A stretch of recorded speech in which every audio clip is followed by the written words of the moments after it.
A veces uno cree que lo que está muerto se queda quieto, que ya no tiene ni voz ni voto en este mundo. Pero yo, que manejé taxi por más de 20 años, aprendí que hay muertos que se aferran a este mundo, porque aún tienen pendientes y en ocasiones esos muertos se dejan ver. Mi nombre es Raúl y lo que voy a contar ocurrió por allá en los años 90, cuando los taxis aún eran de los verdes con blanco y uno podía rodar toda la noche sin GPS ni celular, nomás con el radio de comunicaciones, el crucifijo en el espejo y las ganas de ganarse el pan. En ese tiempo yo estaba casado con Leti, una mujer noble, pero con una carga pesada en sus hombros. Me refiero a la responsabilidad de cuidar a su madre, doña Elvira. Aquella señora estaba enferma desde hacía años, y cuando digo enferma no exagero. Era una sombra de persona, con el cuerpo consumido y la mirada perdida por la enfermedad. Yo la subí a mi taxi decenas de veces. Me tocaba llevarla al hospital, a que le hicieran estudios, a que le hicieran su diálisis. La señora Elvira a veces iba callada, otras lloraba en silencio, y uno sentía esa tristeza que solo se aguanta porque uno no es de piedra, pero tampoco puede quebrarse. Me tocó verla debilitarse poco a poco, hasta que ya solo era piel y huesos y una respiración entrecortada.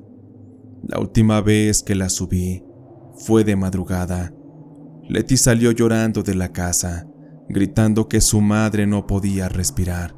La envolvimos en una cobija y la metimos en el carro. Mi suegra ya iba mal. Encendí el motor como alma que llevaba el diablo y pisé el acelerador. Íbamos por la avenida principal cuando escuché cómo vomitó en la parte de atrás. Un sonido seco, espeso. Me acuerdo perfecto, porque ese olor quedó impregnado por días. Volteé y vi cómo su cuerpo se arqueaba, con los ojos totalmente en blanco, la lengua tiesa. Me orillé un momento, pero Leti me gritó que siguiera, que no nos detuviéramos. Preocupado hice caso a mi esposa.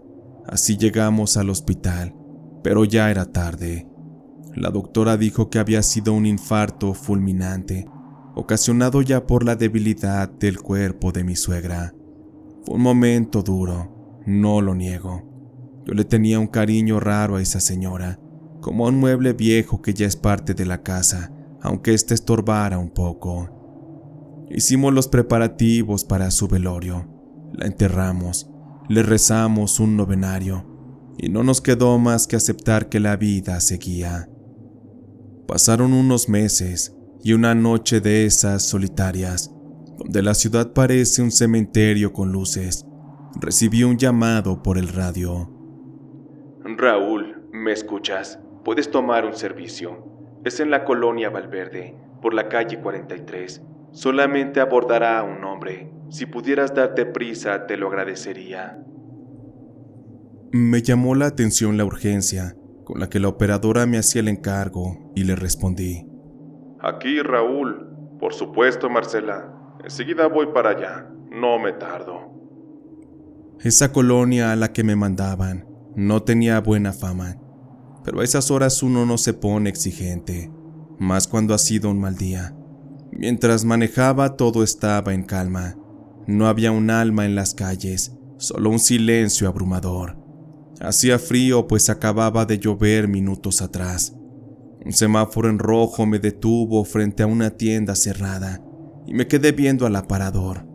Después me prendí un cigarro y le di unas fumadas mientras abría la ventanilla para que saliera el humo. Pero fue entonces cuando la vi, en el retrovisor, sentada justo detrás de mí.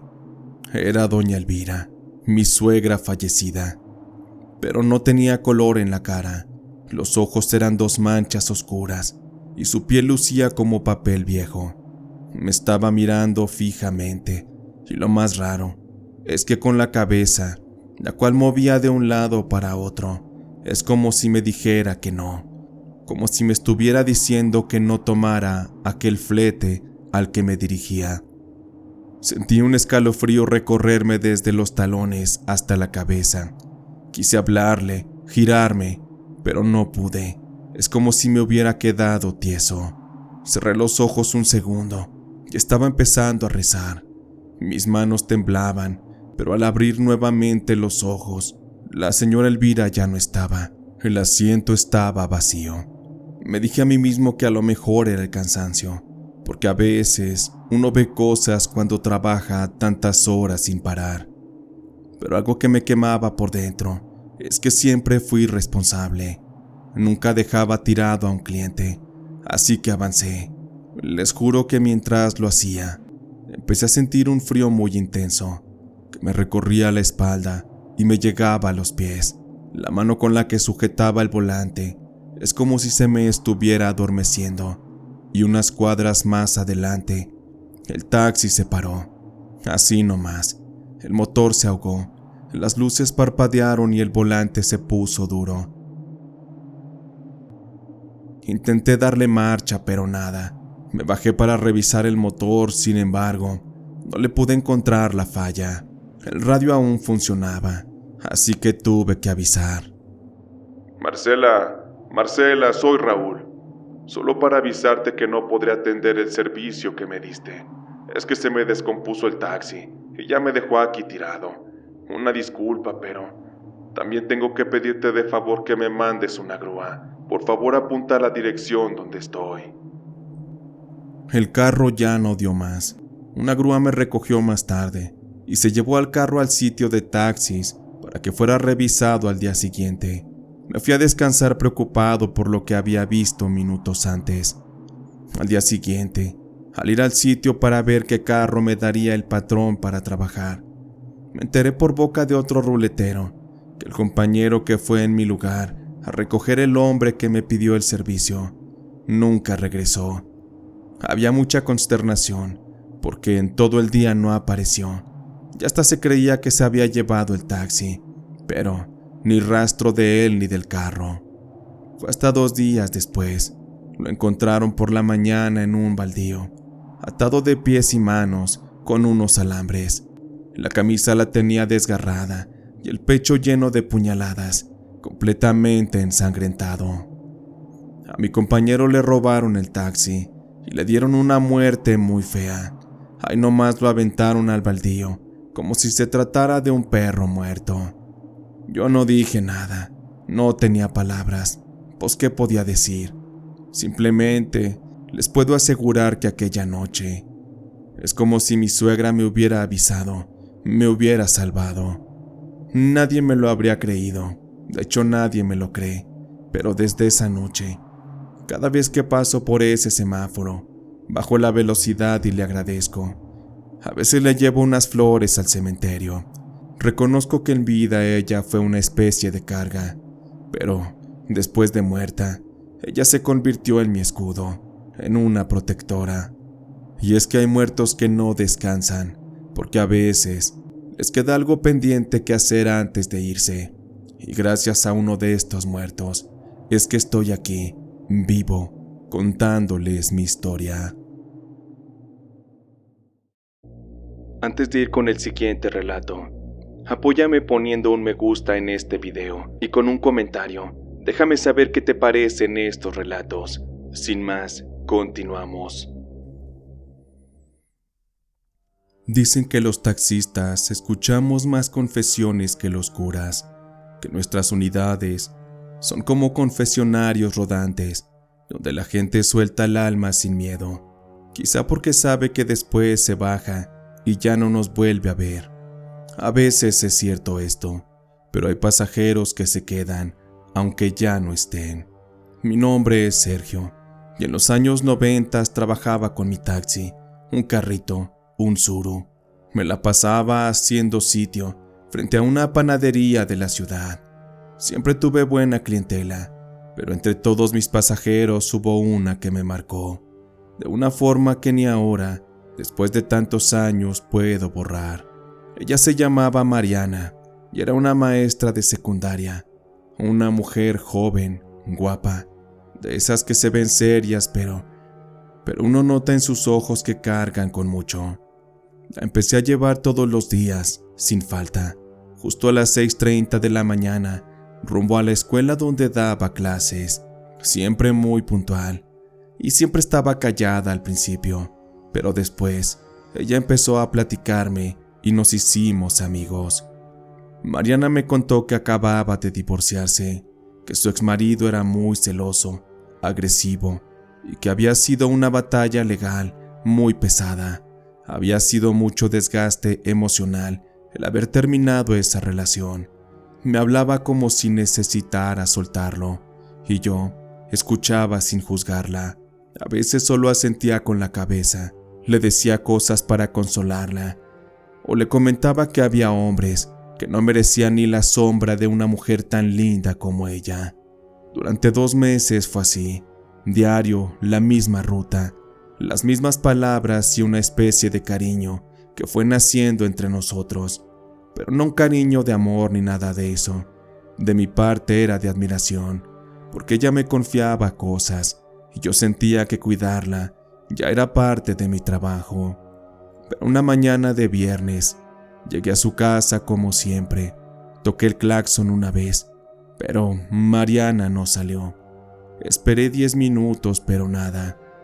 Aquello me pareció raro porque la maestra siempre era muy puntual. Le llamé al celular. En aquel tiempo era de esos que estaban bien básicos. Aún ni siquiera había WhatsApp ni servicios de internet. La maestra no contestó. Solamente la llamada timbró y se mandó a buzón. Pensé que quizá habría enfermado o tomado otro taxi. Ya saben, cosas que pasan. Pero al siguiente lunes tampoco salió. Ni el martes, ni el miércoles. Ya eran varios días sin noticias de ella. Yo comenzaba a sentirme molesto. Pensaba que si ya la maestra no me iba a necesitar, pues al menos me hubiera mandado un mensaje, me hubiera dado las gracias por educación. El jueves, ya decidido a no volver a pasar por ella, sonó mi celular a las 6:15 de la mañana. Me sorprendió ver que era el número de la maestra Mariana.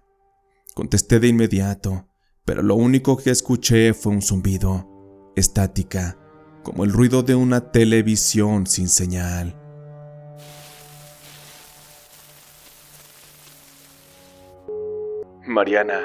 Mariana, ¿es usted?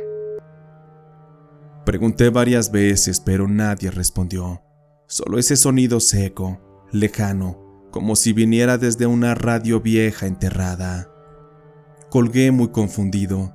Pensé que era una falla de la red, pero algo me hizo encender el carro y encaminarme así hasta su casa. Sentía un hueco raro en el pecho, una inquietud que no podía explicar, porque en el camino intenté marcarle, pero no contestaba. Es como si algo dentro de mí supiera que esa llamada no fuera cualquier cosa. Llegué hasta su casa. Aquella ocasión no soné el claxon. Me bajé y ante mí tenía aquel gran portón, del cual no se podía ver nada para adentro. Comencé a tocar, muy fuerte. Por el costado del portón le grité su nombre. Volví a golpear con mis nudillos varias veces, con la palma abierta. Incluso con unas piedras pequeñas, comencé a lanzarlas a las ventanas que daban a la calle, pero nada. La maestra no salía, pero fue ahí entonces cuando empecé a percibir algo, un olor, un tufo agrio, putrefacto, que me golpeó como una bofetada. Olía como cuando uno pasa por un canal podrido o por un basurero lleno de animales muertos. Me tapé la nariz, pero el estómago ya me estaba dando vueltas. El olor salía desde adentro de la casa, eso era claro. Me alejé unos pasos y me subí temblando al taxi. Fue entonces que me pasó algo que me terminó de quebrar. Se trataba del aroma de su perfume, un aroma dulce, el mismo que utilizaba Mariana. Es como si la cabina se hubiera impregnado por completo. Y sin lugar a dudas, es el perfume que ella usaba a diario, el que uno reconoce sin ver. Aquel aroma se metió en mis pulmones como una memoria viva, como si ella se hubiera sentado en el asiento trasero, como de costumbre, Sentí escalofríos, se me aguaron los ojos. Mi corazón latía tan fuerte que sentía que me iba a desmayar. Comencé a llorar como un niño. Fue una mezcla de miedo, intuición y tristeza lo que me hizo agarrar el teléfono para marcarle a la policía. Les dije que había algo mal, que una mujer podría estar herida, que había mal olor, que no contestaba el teléfono desde días atrás. Les supliqué que vinieran a averiguar y gracias a Dios me creyeron. Tardaron como media hora en llegar. Trajeron un cerrajero y rompieron la cerradura. Lo que encontraron adentro me persiguió por años. Me metí con ellos y pude ver que Mariana estaba en el suelo, ahí tirada en la sala, con su ropa de trabajo, su bata de maestra y su bolso aún colgando de su hombro, pero su cabeza estaba partida. Le habían dado varios golpes con un tubo grueso de metal. El charco de sangre ya era seco, oscuro. La pestilencia allí dentro era insoportable. Las moscas habían invadido la escena. Era evidente que Mariana no murió como tal, sino que la mataron, sin que ningún vecino escuchara, sin que nadie escuchara sus gritos. Los policías me interrogaron durante horas, revisaron mis llamadas, mi taxi, mis rutas, pero pronto supieron la verdad. Días después, resultó que el exmarido de Mariana había ido a buscarla. Como de costumbre tuvieron una pelea. Él no aceptaba que ella lo hubiera dejado, y menos que ya no quisiera saber nada de él. La golpeó tan fuerte que la mató, y la dejó tirada como una muñeca rota. Cuando lo atraparon el tipo confesó, lo encarcelaron, pero eso ya no cambió nada. Mariana estaba muerta, y ya nada la iba a revivir. Me dio mucha tristeza aquello. Ya no volví a trabajar igual. Dejé de pasar por esa colonia y por semanas el aroma de su perfume volvía sin avisar. A veces cuando iba solo de noche, lo sentía en la nuca, en el aire. Sé que ella me dio ese aviso para que la encontraran, para que se hiciera justicia. Con esto les recuerdo que hay pasajeros que ya no bajan del taxi, que se quedan con uno, y por más que uno quiera, es imposible olvidarlos. Hay ánimas que se impregnan a uno, y Mariana es una de ellas. Agradezco a Diego y a su comunidad por escuchar esta historia, que aunque para muchos parezca increíble, es una historia verídica, y es una de esas tantas que hemos vivido los que trabajamos como taxistas. Uno a veces cree que lo ha visto todo en la calle: peleas, accidentes, gente borracha y niños solos. Pero sí, como taxista uno se acostumbra a ver lo feo del mundo. Pero lo que me pasó aquella noche, no lo cuento como una anécdota. Lo hago así porque todavía no sé qué diablos fue lo que vi. Soy Ramón y en el año de 1997 manejaba un bochito, uno de color blanco con verde. Aquel carro era mío y lo había adaptado para trabajarlo como taxi. Le metía duro en el turno de la noche, porque la tarifa era mejor y había menos tráfico. Aquella madrugada, serían casi las 3, y llovía como si el cielo se estuviera deshaciendo. La calle estaba sola, todo era pura neblina, charcos y el golpeteo del agua sobre el toldo. Pasaba por la colonia El Mirador, cuando vi a un tipo parado bajo un poste de luz, empapado, levantando el brazo y pidiéndome el servicio. Me orillé y el sujeto se subió sin saludar. Era un viejo flaco, con un abrigo viejo y el rostro lleno de líneas. Por la oscuridad apenas si lo podía ver, pero lo escuché cuando me dio la dirección a la que teníamos que ir. Durante el trayecto, el señor se quedó muy callado. Solo volteaba hacia atrás cada tanto, como revisando algo. Se le veía nervioso, y eso me empezó a poner incómodo. Por eso es que le pregunté: Todo bien, jefe. Lo veo un poquito nervioso. El hombre se frotó las manos y después se las llevó a la boca como para respirar aire caliente. Después me dijo: Sí, todo bien. Solo que sabe que, antes de ir al destino, necesitamos hacer una parada antes. Tengo que recoger a mi nieta. El hombre me dio una dirección distinta a la anterior. Yo no puse peros, pero le advertí que le iba a cobrar un poco más. Aquellos eran tiempos donde uno no preguntaba mucho si quería evitarse problemas. Pronto llegamos a una calle bien empinada. Como aquella tenía terracería, más la lluvia, había mucho lodo y era muy difícil subir. Hasta el fondo, ya hasta arriba, dentro de la oscuridad, donde ya ni siquiera había alumbrado público, había una casa que estaba casi en obra negra, muy vieja. Ahí el hombre me pidió que paráramos. Me empezó a dar miedo porque tenía miedo de que me asaltaran. El sujeto golpeó la puerta y se dirigió hacia la casa. Al cabo de un par de minutos, lo vi regresar de la mano con una niña. Aquella debería tener unos 8 años. Llevaba puesto un impermeable amarillo con la capucha puesta. No le vi el rostro por la oscuridad, pero caminaba lento, como si le costara trabajo moverse. La niña se subió al asiento trasero y el viejo se puso junto a ella. Ahora sí, por favor, joven. Llévenos al destino que le di primero. Y por favor trate de acelerar un poco, que ya vamos tarde. La niña no habló en todo el camino, ni un suspiro. El viejo tampoco. Solo escuchábamos el sonido de la lluvia, el del motor y el de mis pensamientos. Cada vez estos estaban más revueltos. Me parecía bastante raro todo. Empecé a sentir un escalofrío, unos nervios, como si alguien estuviera soplándome en la nuca. Cada que los veía por el retrovisor, algo me oprimía el pecho.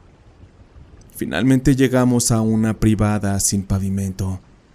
La colonia era muy similar a la misma en la que recogimos a la niña. Me di cuenta que las casas estaban a medio construir, algunas otras abandonadas. El viejo me dijo que bajaría a dejar a la niña y después volvería. El tipo se bajó, le abrió la puerta. La niña parecía no querer bajar, pero el hombre la jaló del brazo y la niña finalmente descendió. Caminaron hacia aquella casa. Se quedaron parados frente a la puerta de esa casa sin ventanas. Después el tipo entró. Se habrá tardado como 1 minuto y después regresó al taxi. Como había mucha oscuridad en aquella casa, me preocupó que la niña se quedara sola o que corriera peligro. Por eso, en cuanto el hombre regresó y se metió al taxi, le pregunté por la madre de la niña. Oiga, señor, no quiero ser metiche, pero ¿de verdad hay alguien en esa casa? Es que no vi ninguna luz prendida. El viejo murmuró mientras tosía por el frío. Usted no se preocupe, la mamá de la niña está ahí dentro. Solamente que aquí la gente es muy pobre. A veces no pagan la luz. Pero por favor avance. Ahora necesito que me lleve aquí abajo. Tengo otras cosas que hacer. Ya no supe qué decir. Estaba de verdad preocupado. Arranqué el taxi y en el camino el hombre ya no habló más. Al llegar al punto donde el hombre me encargó, había una especie de baldío. A un lado había una pequeña casa y me pidió un momento para bajar, para ir por el dinero y pagarme. Yo ya no podía decir nada. Luego aquellos tipos que estafan, a veces sacan pistola o navajas con tal de no pagar. Traté de confiar, de seguirle el juego, pero aquel hombre, en cuanto se bajó, se desvaneció entre la lluvia y la oscuridad de aquel baldío. Clarito vi cómo se desvanecía en el aire, como si se lo hubiera tragado la noche. Un escalofrío muy fuerte me recorrió el cuerpo. Sabía que algo no estaba bien. No sabía si en realidad había visto un fantasma o simplemente fue una ilusión por la oscuridad que había. Ya no pude hacer más. Me quedé cerca de 15 minutos esperándolo. Ahí, nervioso, con la preocupación de que alguien más llegara y tratara de hacerme daño. Al saber que ya no iba a regresar, arranqué de nuevo mi taxi, pero esta ocasión, en lugar de ir a casa a descansar, Tenía que asegurarme de que la niña estuviera bien, así que me dirigí nuevamente para el destino anterior al que había llevado a aquel viejo. Subí nuevamente por la calle de la terracería enlodada. Me costó más trabajo, porque la lluvia nomás no paraba. Allí entre la oscuridad, la neblina y la lluvia, pude pararme nuevamente frente a la casa. Rápido me bajé.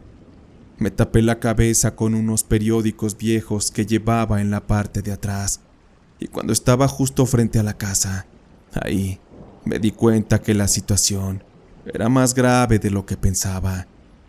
De inicio la casa era exactamente la misma, pero aquella tenía varios tablones que cubrían las ventanas. La puerta principal también tenía unas tablas ahí atravesadas y clavadas.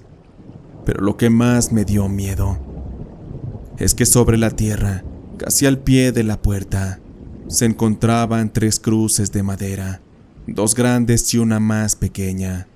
Parecían ya llevar varios años ahí, y con la luz de los faros del automóvil, alcancé a ver unos nombres que ya estaban poco despintados.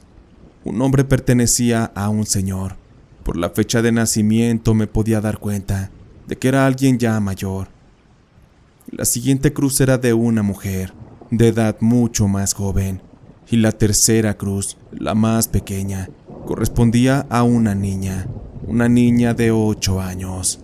En ese instante no quise pensar mal, pero fue inevitable que la piel se me erizara.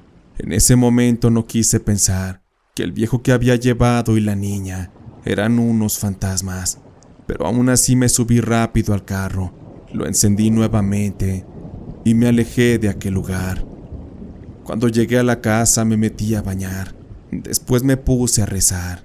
No podía creer lo que había visto, porque ya me había tocado ver cosas impactantes en la noche, pero nunca antes algo paranormal, algo tan de cerca, algo que casi pude tocar. Las siguientes noches nomás no podía dormir. Me costaba mucho trabajo. Tenía muchísimas dudas sobre lo que había pasado. Ya en una ocasión más adelante, tuve la oportunidad de compartir anécdotas junto con otros compañeros del sitio de taxis. Me creerán que hay infinidad de historias de fantasmas y de muertos. Y cuando yo compartí la mía, uno de los compañeros me dijo que en aquella casa donde llevé al viejo y a la niña, había ocurrido una tragedia, un asesinato. Un hombre de edad ya mayor habría matado a su hija y a su nieta, alcoholizado, completamente fuera de sí, después de ver lo que había hecho, y aún estando bajo la influencia de las sustancias, aquel hombre se ahorcó, se quitó la vida. Por eso es que estaban las 3 cruces afuera. Por eso es que aquellos fantasmas se subieron a mi taxi esa noche. Sentí que se me bajó la sangre de escuchar aquello. Esa noticia no la conocía. Sin embargo, mi amigo me dijo que hasta había salido en los diarios. Nunca más volví a pasar por aquella zona. Esa experiencia me marcó y me llevó a ya no trabajar de noche. Hace años que ya no soy taxista, pero tengo muchas anécdotas y muchas vivencias como esta que algún día les podré compartir. Por ahora le agradezco a Diego y a su espacio por haberme dado la oportunidad de contar mi anécdota.